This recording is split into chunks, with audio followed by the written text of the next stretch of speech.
Hello সবাইকে। আজকে দেখো আমরা ক্লাস 7-এর লেসন নাম্বার 10 দ্য ইকোয়িং গ্রিন, যেটা উইলিয়াম ব্লেকের লেখা, সেই কবিতাটার কোশ্চেন আনসারগুলো করব। ঠিক আছে, তো কোশ্চেন আনসারগুলো তোমরা একবার দেখে নাও, তাহলেই একবারই বুঝতে পারবে, খুব সোজা কোশ্চেন আনসারগুলো। তো ফার্স্টেরটা কী রয়েছে, হুইচ আর দ্য অ্যাক্টিভিটি 3-তে রয়েছে। ওকে, আর পেজ নাম্বার কত রয়েছে আমি বলে দিচ্ছি। পেজ নাম্বার রয়েছে 101। ঠিক আছে, এবার ফার্স্টে কোশ্চেনটা কী আছে, which are the two birds mentioned in the poem. কবিতার মধ্যে দুটো পাখি মেনশন করা আছে, সেগুলো কী কী? The two birds mention in the poem are the skylark and the thrush. তো এই দুটো পাখির নাম তোমরা দেখবে মেনশন করা আছে। Who is sitting under the oak, oak ট্রির নিচে কারা বসে আছে? দ্য ওল্ড মেন, বৃদ্ধ মানুষগুলো আর sitting under the oak tree, oak ট্রির নিচে বসে আছে।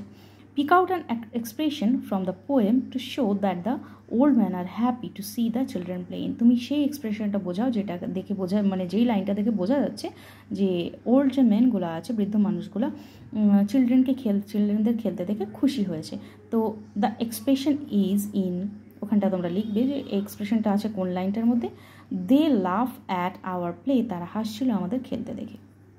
What do the children do when evening descending বা ইভিনিং ডিসেন্ডস, যখন নাকি সন্ধ্যা নেমে আসে তখন কি হয়? ওয়েন ইভিনিং ডিসেন্ডস, যখন সন্ধ্যা নেমে আসে, দ্য চিলড্রেন বিকেম টায়ার্ড, চিলড্রেনরা টায়ার্ড হয়ে যায়, and return to their homes ending their day to play, তাদের খেলার দিনটাকে শেষ করে এবার তারা বাড়ি ফেরে।